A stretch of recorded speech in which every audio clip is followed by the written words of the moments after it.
습니까? 비전이 있는 가정이 주님 안에 있는 거예요. 오늘 찬양 참 감사드립니다. 오늘은 두레교회 교육주간 교육 행사로 주일 예배를 드리고 있습니다.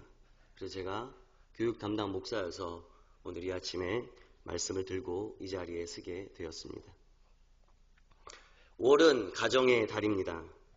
우리 두레교회 모든 성도님들의 가정마다 행복한 가정이 되기를 주님의 이름으로 축원합니다. 그런데 이런 행복한 가정이 되려면 좋은 가훈이 있다고 되는 것이 아닙니다. 좋은 책을 보고 많이 공부를 한다고 해서 좋은 가정이 되는 것도 아닙니다. 그러면 어떻게 해야 우리 가정이 행복한 좋은 가정이 될 수 있을까요? 그것은 먼저 가족 구성원들이 하나가 되어야 합니다. 그러면 무엇에 하나가 되어야 할까 생각해 볼 때 세 가지 정도로 생각할 수 있을 것 같습니다. 먼저는 신앙이 하나가 되어야 합니다. 가족들 간에 가치관이 다르면 무슨 일을 하든지 충돌이 일어나게 됩니다. 그래서 그런데 그 가치관은 가장 큰 영향력을 주는 것이 바로 신앙이기 때문에 다른 신앙을 가진 사람들과 하나 된다는 것은 쉬운 일이 아닙니다. 예를 들어서 물질에 대한 가치관이 다르면 물질을 사용함에 있어서 충돌이 일어납니다. 기독교 신앙을 제대로 가진 사람들은 온전한 11조를 하나님 앞에 드립니다. 자기 생각이나 형편에 따라서 하는 것이 아니라 믿음으로 정직하게 드립니다. 그런데 신앙이 없는 사람들이 보면 이건 집안 말 안 먹을 일이라는 거죠. 시간도 마찬가지입니다. 신앙을 가진 사람들은 주일을 성수하려고 하는데 신앙이 없는 사람들은 주일에 여가 생활을 하려고 애를 씁니다. 그러니 이러한 충돌이 일어날 수밖에 없고 그러한 충돌이 계속된다면 절대로 행복한 가정이 될 수 없다는 것입니다. 그리고 또 하나, 사랑으로 하나 되어야 합니다. 사랑하는 사람과 함께 있으면 행복합니다. 그냥 행복합니다. 함께 있다는 그 자체만으로 행복합니다. 이거 모르시는 분들은 심각하신 분들이에요. 반대로 미워하는 사람과 함께 있으면 아무리 산에 진미가 있어도 아무리 아름다운 곳을 여행을 해도 그 사람이 뭐라고 하지 않아도 함께 있다는 그 자체가 나의 기분을 나쁘게 하고 마음을 불편하게 합니다. 남편들이 집에 늦게 귀가하시는 이유를 아셔야 합니다. 마지막으로 비전이 하나 되어야 행복합니다. 가정과 비전은 밀접한 관계가 있습니다. 왜냐하면 인류 최초의 가정이 생겨날 때 하나님은 그 아담에게 생육하고 번성하고 충만하고 정복하고 다스리라는 비전을 주셨습니다. 그리고 그 비전을 성취하기 위해서 하와를 만드시고 가정을 이루게 하셨습니다. 여러분 기억하시죠? 하나님께서 하와를 아담의 어떤 배필로 주셨습니까? 돕는 배필로 주셨습니다. 그럼 무엇을 돕는 겁니까? 아담이 이루어야 할 그 하나님의 비전을 함께 이루어 가야 한다는 것입니다. 그러므로 부부는 멍에를 함께 맨 사람들입니다. 같은 곳을 보고 달려가야 합니다. 그런데 각자 다른 곳을 보고 살아간다면 얼마나 불행해지겠습니까? 여러분 멍에를 맨 두 마리 소가 서로 다른 곳을 가려고 발버둥 친다면 절대로 목적지에 갈 수 없습니다. 그래서 아모스서 3장 3절에 보니까요. 두 사람이 의합하지 못하고 어찌 동행하겠느냐 말씀합니다. 그래서 비전이란 무엇입니까? 지금은 비록 그 모습은 아니지만 앞으로 그런 모습이 될 것을 바라보는 것, 그것이 비전입니다. 그래서 비전은 중요합니다. 여러분 하나님은 사람을 사용하실 때 그 사람에게 먼저 비전을 주십니다. 그리고 그 비전에 의해서 그 사람이 움직이도록 하십니다. 빌립보서 2장 13절 말씀에도 보니까요. 너희 안에서 행하시는 이는 하나님이시니 자기의 기쁘신 뜻을 위하여 너희로 소원함을 두고 행하게 하신다 말씀합니다. 소원함, 비전을 먼저 주시고 행하게 하신다, 행동하게 하신다는 거죠. 예를 들어 하나님은 아브라함에게 열국의 아비의 비전을 주셨습니다. 그러자 아브라함은 그 비전을 품습니다. 그랬더니 비전대로 이루어지게 됩니다. 요셉에게도 먼저 비전을 주시고 그 비전을 성취하게 하셨습니다. 예수님의 수제자인 베드로, 물고기 잡던 곳으로 주님 찾아오셨습니다. 그리고 그에게 사람 낚는 어부가 될 것을 비전을 주셨습니다. 그러자 베드로는 배와 그물을 버려두고 주님을 따라갔고 결국 주님이 주신 사람 낚는 어부의 비전을 이룰 수 있었던 것입니다. 그래서 히브리서 11장 1절에는 믿음은 바라는 것들의 실상이라고 말씀합니다. 그러니까 여러분, 믿음에는 최소한 두 가지가 있습니다. 하나는 비전입니다. 왜냐하면 믿음은 바라는 것, 꿈꾸는 것, 기대하는 것이기 때문입니다. 그리고 또 하나, 이 믿음은요, 그것을 이룰 능력이 있습니다. 그러므로 비전은 바라는 것들이 실상이 되고 꿈꾸는 것들이 실제가 되게 한다는 거죠. 여러분, 지금 제가 무슨 말씀을 드리고 싶으냐면요, 오늘 우리가 읽은 본문 말씀 잠언 29장 18절 말씀을 보니까요, 묵시가 없으면 백성이 방자해진다고 성경 말씀합니다. 여러분, 방자히 행한다, 이 말을 현대인의 성경으로 찾아보니까요, 무질서해진다라고 기록하고 있습니다. 그러니까 하나님 앞에서 무질서한 백성은 망할 수밖에 없는 것입니다.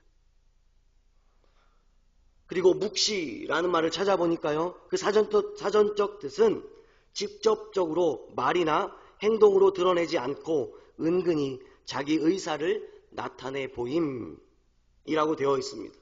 그리고 이 묵시는 기독교 전통적으로 사람의 지혜로 알 수 없는 일을 하나님께서 성령으로 일러줌으로 우리는 이해합니다. 그런데 이 구절을 원문에서 보니까요, 이 묵시라는 말이 바로 비전이라는 말입니다. 그럼 이 말을 우리가 종합해서 생각해 보면 비전 없는 백성은 무질서하기 때문에 망한다는 거예요. 이에 대해 잠언 23장 7절에는요, 대저 그 사람의 그 마음의 생각이 어떠하면 그 위인도 그러한즉, 그러니까 그 사람이 생각하는 것, 그 사람이 바라보는 것, 혹은 그 사람의 비전이 곧 그 사람이라는 거예요. 그래서 비전은 그 사람의 수준이며 그 사람의 미래입니다. 여러분, 우리 그리스도인들에게는 비전이 있어야 합니다. 어떤 비전이 있어야 할까요? 영적 비전이 있어야 합니다. 사역의 비전이 있어야 합니다. 천국의 비전이 있어야 합니다. 그리고 가정의 비전이 있어야 합니다. 그저 몇 평 아파트 구입할지, 어떤 땅 구입해서 대박 날지, 우리 자녀가 어느 대학 들어갈지, 내가 나중에 어떤 차를 구입할지, 어떤 옷을 살지, 이런 것들을 추구하며 사는 사람은 그리스도인이 아닙니다. 그것보다도 높은 차원의 그 가치 있는 그 무엇을 추구하며 살아야 합니다. 그저 내가 얻고 누리기를 원하는 것이 아니라 그것을 통해서 하나님의 뜻과 하나님의 마음과 하나님의 생각을 이 땅 가운데 투영할 줄 아는 사람이 되어야 합니다. 그래서 우리는 먼저 영적인 비전이 있어야 합니다. 이것은 우리의 삶이 바로 주님 닮아가는 비전입니다. 여러분, 우리가 예수님을 믿는 이유는 구원받기 위함입니다. 예수님을 믿으면 구원받습니다. 그런데 여기서 우리의 믿음이 끝이 난다면 구원받았으니 이제 아무것도 하지 않아도 되는 걸까요? 그래서 예수 믿고 구원받은 우리의 삶은 다름 아니라 예수님 닮는 삶이어야 할 줄로 믿습니다. 우리의 삶의 그 전방위적으로 어떻게 주님을 닮아가야 하는지에 대한 이런 영적인 그 비전이 우리에게 있어야 합니다. 또 하나 사역의 비전이 있습니다. 그것은 내가 무슨 일을 통해서, 그것이 교회이든지 교회 밖에든지 내가 어떤 일을 통해서 어떻게 하나님의 나라를 세울 것인가를 아는 비전, 이 비전이 있어야 합니다. 그래서 그래야 우리가 하는 봉사가, 우리가 하는 그 섬김이 의미가 있게 됩니다. 또 하나 천국의 비전이 있어야 합니다. 우리의 생활이 그저 죽어서 들어가는 천국만을 바라보는 것이 아니라 예비하신 그 면류관을 쓰고 하나님께서 잘했다 칭찬하실 수 있을 만큼 하나님 앞에 상급받으며 살 것을 생각하면서 이 땅에서 천국 생활을 준비해야 하는 이 비전이 우리에게 있어야 한다는 것입니다. 마지막으로 가정의 비전도 있습니다.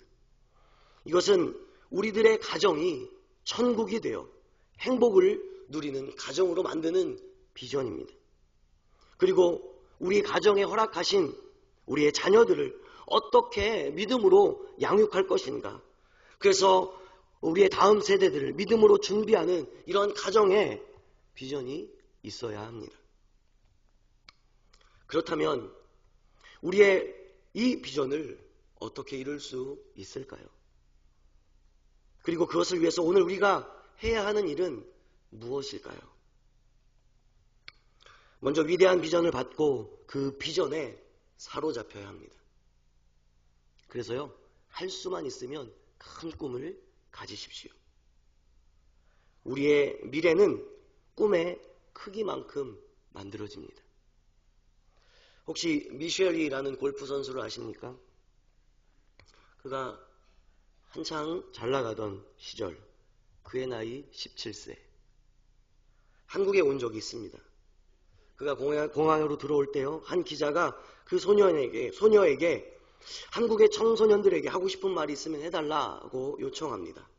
그때 미셸이는 이렇게 이야기합니다. 꿈을 크게 가지세요. 여러분, 17세 소녀가 비전의 능력을 알고 있었던 거죠. 우리도 큰 비전을 가져야 합니다.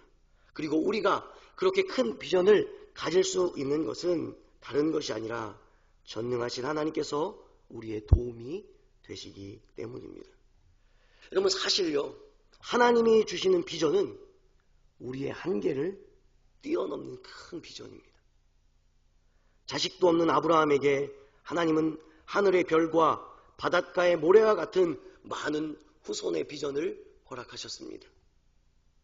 양치던 목동에 불과했던 다윗, 그런데 사무엘이 찾아와서 다윗이 결코 꿈꿀 수 없었던 왕이라는 엄청난 비전을 주셨습니다. 뿐만 아니라 80세 노인 모세에게 하나님은 이스라엘 해방이라는 비전을 주셨습니다. 여러분, 성경에 나오는 인물들은 하나님의 그 자신의 능력의 한계를 초월하여 그 엄청난 비전을 받았고 그 비전에 헌신하여 마침내 하나님의 비전을 성취한 사람들입니다.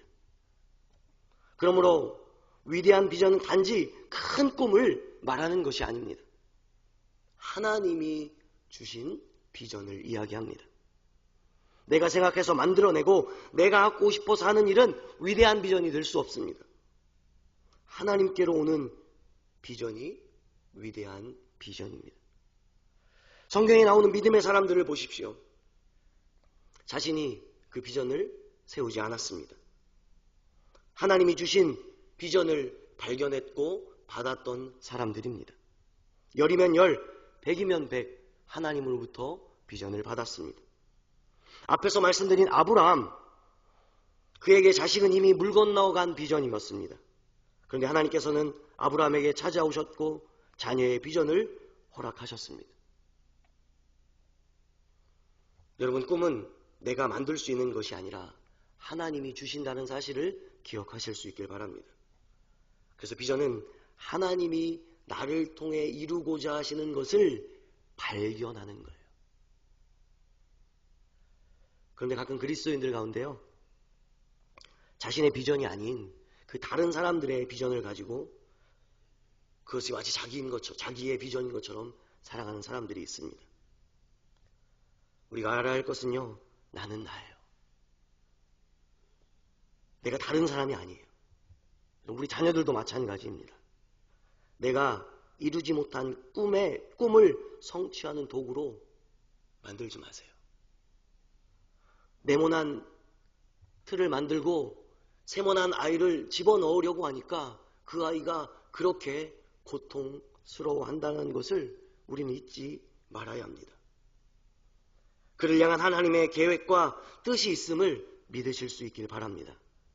그러므로 그리스도인은 창조의식을 가져야 합니다. 하나님께서 나를 특별하게 창조하셨고 우리 자녀들도 특별하게 창조하셨기 때문에 나를 기뻐하시며 나를 통해서 일하시는 하나님께서 우리 자녀를 기뻐하시며 우리 자녀들을 통해서 기뻐하실 그 하나님을 신뢰하십시오. 그런데 이것이 잘 안 되면요, 계속해서 비교합니다. 여러분, 비교의식을 가지고 있으면 두 가지로 나타납니다. 하나는 열등감입니다. 비교하면서 늘 자신을 비하하며 살아갑니다. 우울해하며 살아갑니다. 비관하며 살아갑니다. 그러다가 하지 말아야 할 일까지 하게 됩니다. 그리고 또 하나는 이 비교의식은 교만하게 합니다. 내가 저 사람과 비교하면서 더 많이 배웠고 많이 가지고 있고 우리 자식은 더 잘 되고 있고 이런 것들로 나의 삶을 병들게 한다는 거죠. 하나님이 나에게만 주신 비전이 있음을 기억하십시오. 우리가 자녀들을 대할 때에도 자녀를 향한 하나님의 뜻이 무엇인지 찾을 수 있도록 안내하는 그 안내자가 우리 부모님들이 해야 하는 일이라는 것입니다. 한동안 신학대학교에서요, 찬양 인도자 하겠다는 사람들이 많이 있었던 적이 있습니다. 붐이 있었어요. 그래서 어떤 사역을 하고 싶은지 물으면 다 찬양 인도자 하겠다는 거예요. 신학생들이. 여러분, 나에게 주신 하나님의 비전을 찾아야지. 그때 유행하던 것들을 찾는다면 결코 하나님의 기쁨이 될 수 없다는 거죠. 그리고 그 일을 오래 할 수 없게 됩니다. 그러므로 나에게 주신 그 비전을 찾고 그 일에 헌신해야 그 비전을 성취하는 줄로 믿습니다. 그렇다면 여러분들은 어떤 비전을 가지고 계십니까? 있으시다면 그것이 하나님의 뜻과 일치하는지 살펴보아야 합니다.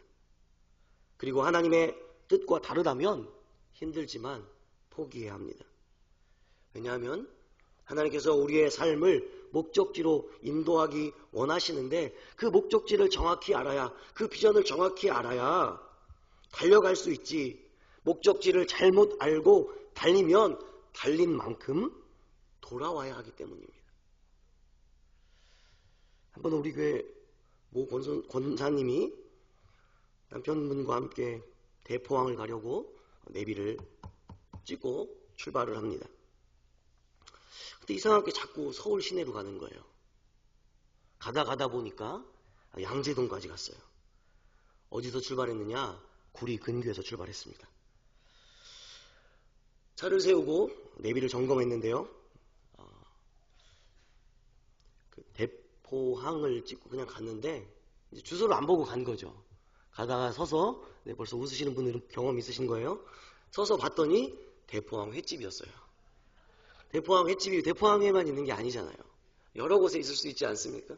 한번 저도 소래포구를 가기 위해서 소래포구를 찍고 매뉴얼을 누르고 출발을 한 적이 있습니다. 한참 갔는데 여기가 아닌 것 같아요. 봤더니 소래포구 횟집이었습니다. 여러분, 간 만큼 돌아와야 합니다. 그리고 내비의 목적지를 정확하게 찍었는데 운전자가 자꾸 엉뚱한 길로 가면 내비해서 계속 목적지를 새롭게 설정하고 운전자로 하여금 다시 빠른 길을 갈 수 있도록 정확하게 방향을 안내합니다. 마찬가지로 하나님께서 우리가 잘못된 비전을 가고 있을 때 우리 영혼의 세미한 음성으로 하나님은 말씀하십니다. 그래서 하나님께서 주신 비전은요, 거듭 반복해서 말씀합니다. 마치 파도가 반복적으로 밀려오는 것처럼 계속해서 그것들을 확인시켜 주시고 말씀해 주십니다. 어떻게 알 수 있습니까? 여러분, 아브라함은요, 하나님께 동일한 비전을 13번이나 반복해서 받습니다. 목사님들 중에 너무 목회를 늦게 시작하셔서 고생하시는 분들이 있습니다. 그런데 대부분의 목사님들은요, 젊은 시절 하나님의 부르심을 받았어요. 그런데 무슨 이유에서인지 하나님의 부르심에 순종하지 못하고 자신의 길을 가다가 뒤늦게 50, 60이 돼서 돌아오니까 그 길이 힘들고 어려운 거예요. 여러분, 성도들도 마찬가지입니다. 나의 사명이 있습니다. 나의 비전이 있습니다. 비록 지금은 더디고 느리게 가는 것 같아요. 그리고 앞이 잘 보이지 않지만 나에게 허락된 그 길을 가는 거예요. 여러분, 명절 때 도로가 얼마나 막힙니까? 그런데 이상한 것은 내가 가는 방향만 더 막히는 거죠. 그리고 옆에를 보니까요, 뻥 뚫려 있어요. 지금 내가 가는 길이 막혀 있다고 차를 돌려 뻥 뚫린 길로 가야 합니까? 여러분, 좋은 길이 뭐예요? 큰 대로 차 한 대 안 다니는 그 길이 좋은 길입니까? 빠른 길이 좋은 길입니까? 비포장이라도 해도 꽉 막혀 있다 해도 내가 가야 할 그 길이라면 그 길이 좋은 길인 줄로 믿습니다. 그런데 만약 오늘 이 말씀을 듣는 분들 중에 나는 아직 비전도 없는데 하시는 분이 계실 수 있습니다. 그러면 하나님 앞에 엎드려야 합니다. 사도행전 2장 17절 말씀해 보니까요, 하나님이 말씀하시기를 말세에 내가 내 영으로 내 모든 육체에게 부어주리니 너희 자녀들이 예언할 것이요 너희 젊은이들이 환상을 보고 너희 늙은이들도 꿈을 꾸리라. 여러분, 기도하니까 성경의 역사를 통해서 늙은이들도 비전을 보게 되더라는 거예요. 그러므로 오늘 우리도 기도함으로 하나님의 그 비전을 받고 그래서 그 비전을 이루어가는 축복된 가정이 되기를 주님의 이름으로 축원합니다. 또 하나, 비전을 이루기 위해서 중요한 것은 그 비전에 합당한 대가를 치러야 한다는 것입니다. 우리는 성공하고 싶어 합니다. 그런데 성공에 대한 대가는 치르고 싶어 하지 않습니다. 우리 아이들이 시험 볼 때 왜 100점을 맞고 싶지 않겠습니까? 우리 아이들이 왜 서울대학교 가지 않고 싶겠습니까? 그런데 왜 어떤 친구는 100점을 맞이고 그 성적표를 가지고 오고 어떤 친구는 서울대 합격증을 가지고 집에 들어오는데 왜 우리 애는 50점을 맞냐는 거예요. 한숨 쉬시는 분들이 깜짝 놀랐어요. 그것은 얼마나 많은 대가를 치루었는지에 따라서 달라지는 거예요. 그래서 이런 말이 있습니다. 성공한 사람은 실패한 사람이 하기 싫은 그 일을 한 사람이다. 여러분, 성경에 나온 믿음의 조상들도 비전을 성취하기 위해 그만큼의 대가를 치렀습니다. 계속 말씀드린 아브라함, 그는 비전을 성취하기 위해 본토 친척 아비의 집을 떠나는 대가를 치렀습니다. 그리고 독자 이삭을 바치는 대가를 치렀습니다. 하나님도 인류 구원이라는 그 비전을 성취하기 위해 하나밖에 없는 독생자 예수 그리스도를 십자가에 못 박아 죽여야 하는 그 어마어마한 그 대가를 치르셨습니다. 그리고 그 비전에 대한 대가를 치를 때 우리가 기억해야 할 한 가지가 있는데요. 그것은 내가 지금 대가를 치렀다고 해서 그것을 지금 받는 것이 아니라 하나님의 시간표에 그 비전이 성취될 때까지 우리가 기다릴 줄 아는 인내가 필요하다는 것입니다. 내가 원하는 것이 내가 원하는 시간에, 내가 원하는 때에 되면 너무너무 좋겠지만 하나님과 우리의 시간표가 대체로 차이가 많이 있다는 거죠. 여러분, 믿음의 조상 아브라함, 하나님의 부르심을 받고 25년이라는 시간이 지나서야 약속의 아들 이삭을 얻습니다. 그런데 아브라함도 약속의 그 자식을 얻기 전에 그 하나님의 시간표를 이해하지 못해서 하갈을 통해 이스마엘을 낳지 않았습니까? 모세는 40세에 하나님의 비전을 받기는 했지만 하나님의 시간표를 몰라서 빨리 움직이다가 그만 사람을 쳐 죽이는, 그래서 도망자 신세가 되었습니다. 그래서 대가를 치르기 위해서는요, 비전에 집중해야 합니다. 한 운물을 파듯이 하나님이 주신 그 비전에 매달려야 합니다. 집중하는 것은 돋보기로 태양빛을 모으는 것과 같습니다. 돋보기에 초점을 맞춰서 태양빛을 그 종이에 딱 비추면요, 처음에는 전혀 반응이 없습니다. 그런데 연기가 나기 시작을 하죠. 그러다가 불이 확 붙는. 누가복음 9장 62절에 보니까요, 손에 쟁기를 잡고 뒤를 돌아보는 자는 하나님 나라에 합당치 않는다고 합니다. 우리가 주님으로부터 주신 그 비전을 받았다면 그 일에만 집중해야 합니다. 자꾸 우리의 마음을 다른 곳으로 돌리면 결코 그 비전을 이룰 수 없기 때문입니다. 우리가 잘 아는 빌 하이벨즈 목사님은 비전을 이렇게 정의합니다. 비전은 당신 마음속에 열정을 불어일으키는 미래에 대한 그림이다. 여러분, 여기서 주목하고 싶은 것은요, 비전은 마음속에 열정을 불러일으킨다는 거예요. 그래서 비전 가진 사람들을 보면요, 열정적이지 않은 사람이 없어요.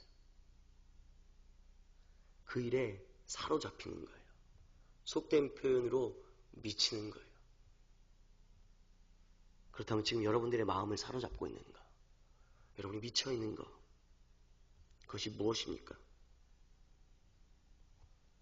비전에 사로잡혀 그 미치도록 열정적으로 그 일을 위하여 대가를 치른 자만이 비전을 성취할 수 있다는 사실을 기억하시기 바랍니다. 마지막으로 전능하신 하나님의 도우심을 구해야 합니다. 우리가 비전을 받았다면 최선을 다해 노력해야 하면서 동시에 하나님의 도우심을 구해야 한다는 것입니다. 시편 127편 1절에 여호와께서 집을 세우지 아니하시면 세우는 자의 수고가 헛되며, 그러니까 우리가 아무리 노력을 해도 하나님의 도움이 없이는 안 되는 것이 있다는 것입니다. 하나님의 영역과 우리의 영역이 다르다는 사실을 철저하게 인정하는 것이 신앙입니다. 그래서 우리가 해야 할 세우는 자의 수고는 마땅히 해야 하고, 파수꾼이 졸리지만 잠을 안 자도록 그 성을 지키기 위해서 허벅지를 꼬집어가며 성을 지킬 때 하나님은 그런 사람들을 통해 집을 세우고 성을 안전하게 지켜주시는 줄로 믿습니다. 그래서 믿음의 사람은 무슨 일을 하든지 최선을 다하지만 그 결과가 주님께 있다는 사실을 믿고 하나님을 의지하는 사람들이라는 것입니다. 그런데 믿음 생활을 하면서 사람의 도움을 구하는 사람들이 있습니다. 시편 118편 8절로 9절에 보니까요, 여호와께 피함이 사람을 신뢰함보다 나으며 여호와께 피함이 방백들을 신뢰함보다 낫도다, 주님 말씀하십니다. 여러분, 어린아이가 배가 고프면 부모님에게 먹을 것을 요구하면 됩니다. 그런데 자꾸 자기가 구해보려고 하는 거예요. 자꾸 다른 사람에게 요청한다면 부모로서 마음이 어렵고 불편한 거죠. 그리고 하나님도 마찬가지십니다. 우리의 생사화복을 주관하시는 분은 하나님이신 줄로 믿습니다. 우리가 그분께 우리의 삶의 문제를, 우리의 가정의 문제를, 우리의 직장의 문제를 맡기는 거예요. 그래서 그러한 문제들과 그러한 어려움들이 하나님 안에서 해결되어지고, 그리고 오늘 말씀처럼 하나님께서 여러분 가정에, 우리 교회에 허락하신 그 비전이 성취되는 하나님의 거룩한 종들이 다 될 수 있기를 주님의 이름으로 축원합니다. 기도하겠습니다. 하나님 감사합니다.